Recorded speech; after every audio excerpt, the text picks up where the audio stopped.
Manchester United 1, Fulham 1. Fulham winning 4-3 on penalties. United are out of the cup after just a boring, dismal, uninspired performance across basically 100 and however many minutes, including the penalty shootout. I'm joined by Mellor, of course, Macclesfield player and former Manchester United player as well, and Ryan Hopper is here. I don't even know where to start with that, to be honest. Let's start at the end and kind of go back. United knocked out of the cup. The penalty shootout, like you said at the time, is almost a toss of a coin. But it did feel as though it kind of summed up the performance as a whole, didn't it? This, moments looking all right, but then when it actually comes down to the crunch time, 2 poor, savable penalties in a row from United, and that just sums up the day. What did you make of it? I was a bit surprised. with Lindelof's. You look at like the players that are, that we could potentially have on him. Obviously, Xerxes took the last one and missed that one as well. But like a Garnacho and other attacking players that are on the pitch. I was surprised about that one. But again, it's a lottery. These pens are lotteries. Keeper guesses aside. If they're not quite up to the standard, then you get punished, and that's what we've done. And now we're out the FA Cup and Fulham advance, and it's just another frustrating moment in our season. Yeah. Damani, obviously we've got 120 minutes to look at there. How many good moments, like truly good moments, did we have across that whole time where you thought that whole play there was really good? Yeah, I don't think there was much good play at all, really. There was moments, like Raz said, like Obi had a few moments, Hoyland had a few moments, but you can't really put your finger on a moment where you think, oh, that was really good play. Like, that something should happen there. So how is that bad? I don't know. How is it this bad? Because like I know Fulham were all right, but some of the football that we saw at the end, they're just ping pong basketball. Like, we get the ball up to a striker and then they've no one to pass it to, and you lay it back and they boot it long, and it was just this like desperate long ball, terrible touches, terrible passing.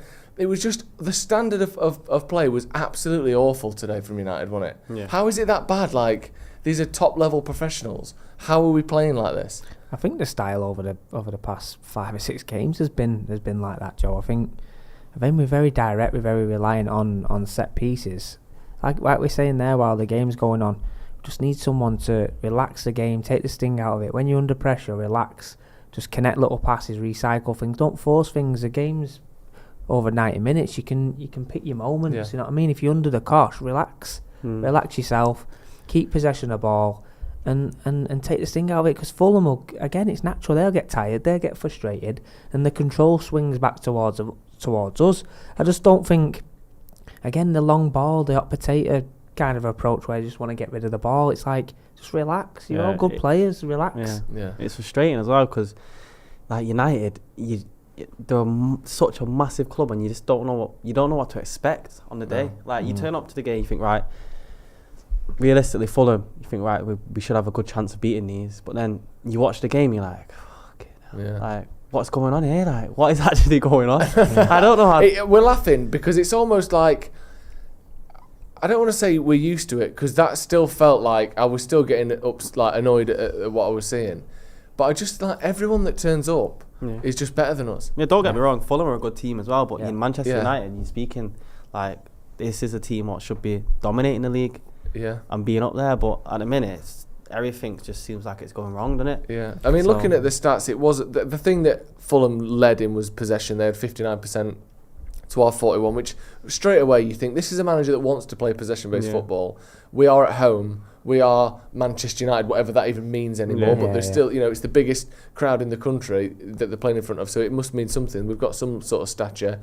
And they come here and have basically 60% possession. Now, United did have more shots, 20 to their 12, 9 on target to their 5. And Fulham didn't make chance after chance after chance in the game. But the thing that bothered me was just the quality on the ball from United. The passing, the moving, the touches, the pressing. Someone said in the comments, United just didn't press whatsoever. We looked like a sort of a non-league side. I think that's being generous. We looked like an amateur. We looked like a Sunday League side. Like, you think of just the coherence to press here, press there. Like, how often did we really push them and force them into mistakes in their half? Like, throughout 120 minutes, 2 or 3 times, a couple of times. There's no intensity with the press, and if someone's pressing, they're pressing on their own. Yeah. If someone's setting that, that trap, we've got to go together. We've got to push up the pitch, the centre halves, or the defenders have got to get up, get high. Yeah. Midfielders got to come and create traps. Like I said, there at the moment, it's we sit off. One presses, gets picked off. But when it's in the centre of the pitch, I don't mind them getting behind the ball and letting them invite. Comfortable. But when it goes out wide, it's a massive threat. Every time the ball goes out wide, watching it, and even with you lads, it's like we panic because we're so vulnerable to like crosses and things happening. It's really frustrating. And the set pieces, I know Joe, you'll probably go on to that. Yeah. And I'll have an input in that. It's just so frustrating with the zonal marking, and it's just cheap goals. You know what I mean? You highlighted it before, like the control side of the game. Like we do have the players that can put the foot on the ball and like get on it and take the sting out of it. But it just seems like it's just not happening at the minute. It's just we make one pass and then there's no more options and it goes long and then we restart again. Yeah, that going long and stuff like that and relying on set pieces and stuff, it's very frustrating. It really is. Yeah. Alex Davies says we look devoid of ideas. We do. We get the ball and, like you said, we just go long, we just boot it long to a striker that isn't really if we had Didier Drogba waiting for it up front who can take it on his chest and bring players in, you think, I understand why we're going long. Joshua Zirkzee isn't that kind of player. Rasmus Højlund maybe should be that kind of player, but isn't. We can't, let's not do things that don't suit the team. But it's like, if we try and keep it tight and play short, quick, interchangeable passing and, movement off the ball, we just lose it. Yeah. So it's almost like, instead of losing it in our half, we'll lose it in their half. Because at least then we've got a bit of time before they're attacking us again. It's so lacking in ideas. And if it wasn't for the fact that we looked pretty much this bad under Ten Hag, I think Amorim would have a lot of pressure on him now. And not that he should do, but we're kind of realising that maybe it isn't just the manager. Because this is happening across different managers now. Maybe we need different players or a different structure as a club or whatever it is. We just, bringing managers in and they're sort of failing in record time. We've not even had like the new manager bounce, and this is as bad as it got under sort of Ten Hag. We're almost at that level again. And obviously I think it would be a ridiculous idea to, put Amorim under pressure. But he's lucky that we had the Ten Hag football only 5 months ago to say, actually, this is kind of what it was like then, and they've not improved that much. Well, maybe it's because the players aren't good enough. We've got a few super chats as well. Coach Zach says you're getting what we asked for. We needed. Ralph Ragnick said we need open heart surgery. 8 out of 10 players need to go. They did that. We must be patient and see the summer window. Play the kids. I think we'll get to Chido in a minute. Poopy Snoopy says Amorim tactical genius, not cut out for this level. That's what I'm saying. I knew that we'd get people thinking like that because when it's this bad, you assume it must be the manager's fault. But was it every other manager's fault as well? Maybe there's Liverpool just happened to go from one manager that can win the league to Arne Slot, who also just happens to be able to win the league. Like, have they just got lucky like that? The thing that we haven't been able to do for 10 years in 6 different managers, or was the structure right, the squad was right, and a manager that maybe if we'd have brought Slot in instead of Amorim now, would we be top of the league? Of course we fucking wouldn't. No, like, it doesn't work like that. Steve Doyle says never pressed with Zirkzee. I'm not going to read the next bit because it's slightly cruel. I will do. Is it like a tubby whale? A bit harsh. Coach Zach says the lads are playing like they know they have 90 minutes of every game, saving energy and not running. The cupboards are bare and they know it. Just on to Chido, because I think he was a bit of a bright spark when he came on. Didn't get the sort of result that we wanted in terms of a goal, but at least he was getting in behind. He was making a bit of danger and having some shots.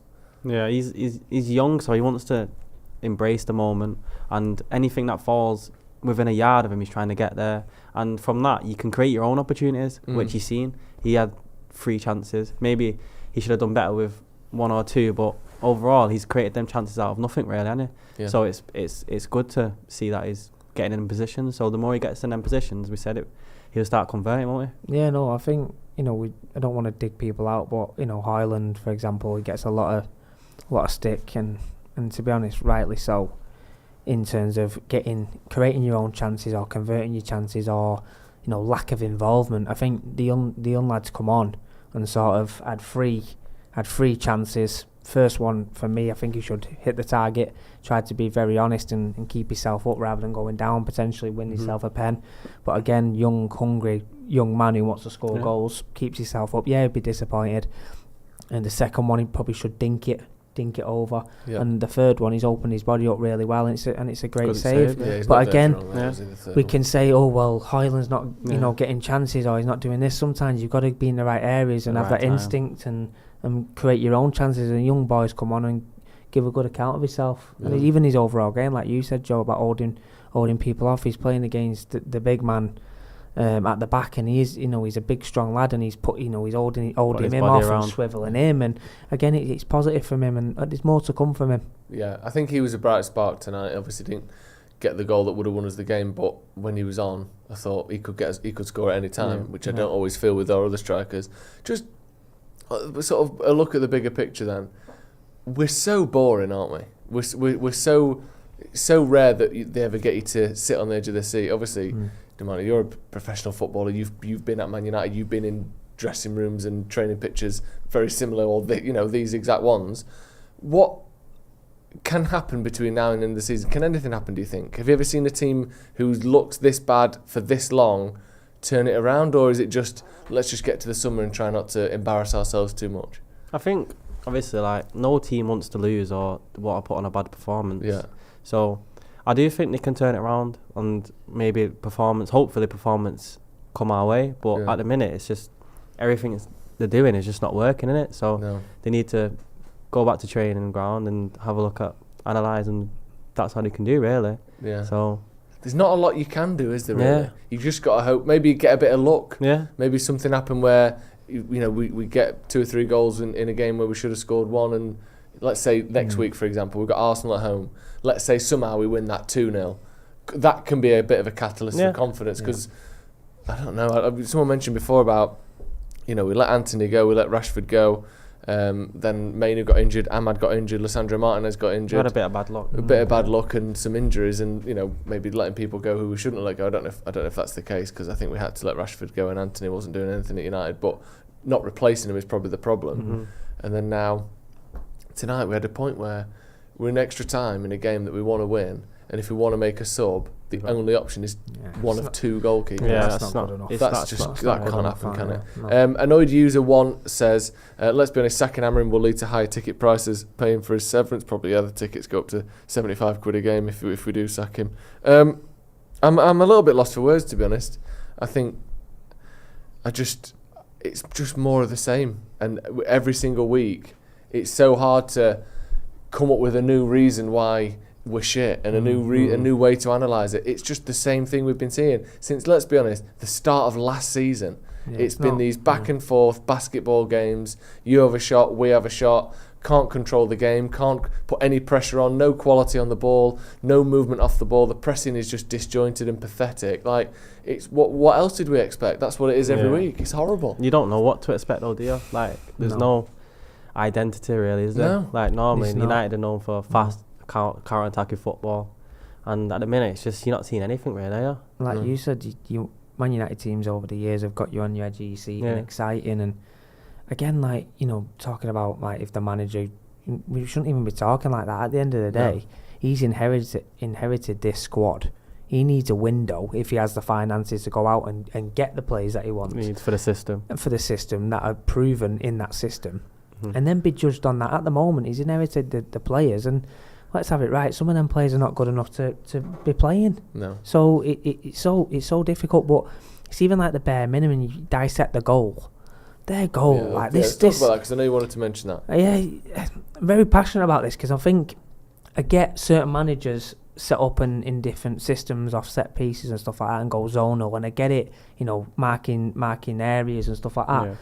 But for me, go man for man. Yeah. And then we said it on the stream. If we go man for man, Damani, I'm marking Damani.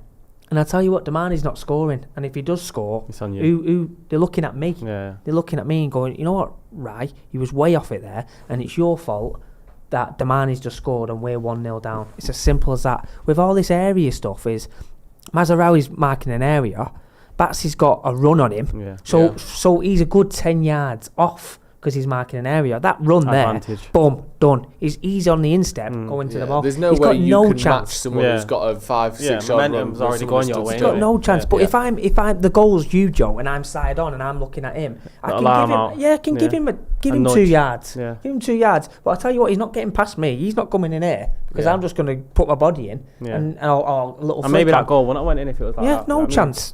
But again, you've got to take responsibility.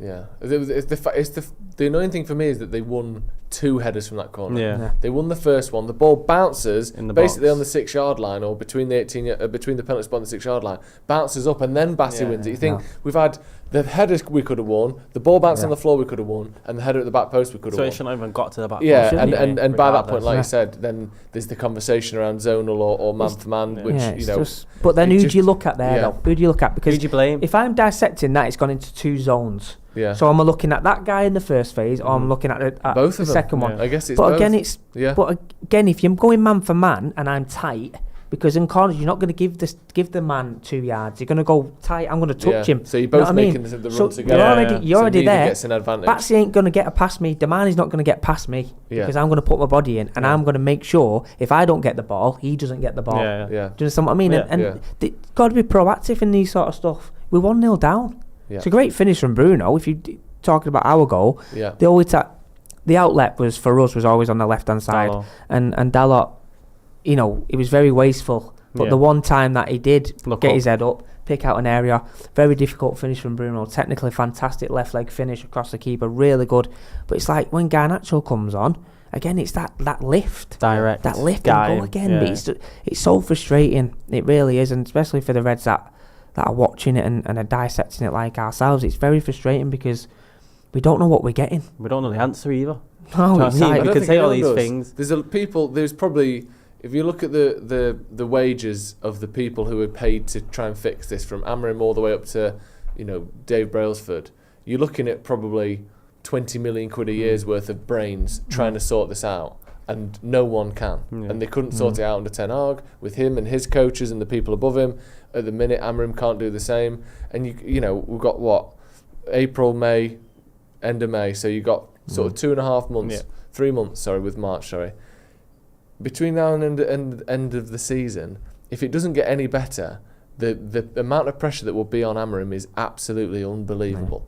Like, this Europa League campaign might be make or break for Amorim now, because if you get to the end of the season and we finish 16th and we've gone out of these cup competitions against teams we should be beating with a little bit of a whimper, then there'll be nothing to play for the last 2 months of the season, and it's going to get really, really bad. And I just hope that, obviously I want to win a trophy, but I almost hope for Amorim's sake we have some sort of lifeline for the season that keeps the fans interested and positive, because it's going to get absolutely horrendous otherwise. We've got a couple of super chats. Hands up for the Panther says, I've been attacked by these fans for calling out their bull crap, / make a point about losing on penalties and people shout manager out. Watch me get attacked again. Bloody hell. Even if you played bad, it's a lottery. Once you get to the penalties, no one's sitting here really, it feels a bit odd for Lindelof to be taking one, but I'm not going to go and blame the centre-back for missing a penalty. Fair play to him.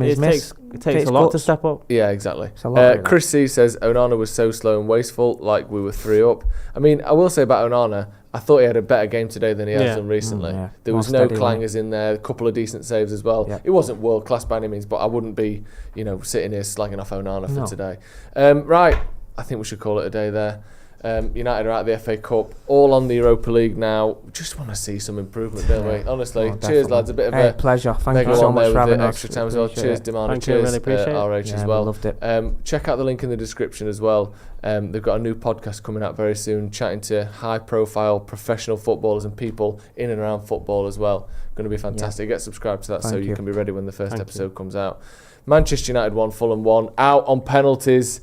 Just another shambolic performance from Manchester United. We'll see you in a bit.